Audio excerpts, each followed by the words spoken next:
Guys ভিডিওটা ধাক্কা দিয়েন না। এই যে ভিডিওটা দেখেন, স্মার্ট আপু যখন যেভাবে থাকেন তখন সেইভাবে ভিডিও তৈরি করেন। আর কিছু কিছু কালার চশমাওয়ালা ভাইরা নাকি ওনাকে দেখে মজা নেয়। কি ভাই বিশ্বাস হইতাছে না? আরে ভাই এটাই তো সত্যি। আগে ভুরকৌলি আপুর কথাগুলো শোনেন। এই যে এখন ভিডিও করতেছি না তো বুরকা পরানো, এই বুরকা পরানো ভিডিওই সাইডে দিতেছি। এখন একদল কালা চশমাওয়ালা লোক আইয়া কমেন্ট করব, যারা মানে ভিডিও দেখবো কিন্তু ভিডিওয়ে তারপর চোখ দেখতো না। তারা কি কইব, বেডি দেহে মাঝে মাঝে গেঞ্জি ফিন্দা উন্না ছাড়া ভিডিও ছাড়া দেয়, আবার দে জান্নাত থেকে বেরিয়ে রে ফাড়াইছে ভিডিও করার লেগে, বুরকা সুরকা পইরা পরে বেডি ভিডিও ছাড়ে।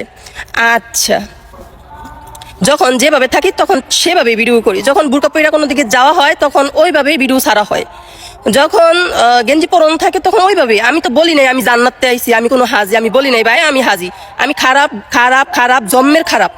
তোমরা যে তো বালা, তোমরা উন্না ছাড়া ভিডিও দেখো কেরে? কালা চশমা যে দিছো চোখের পর্দা করতারও না, চোখ ফুডিল্লার ঘরের চোখ ফুডুল্লারা গোলামের ফুতাইন।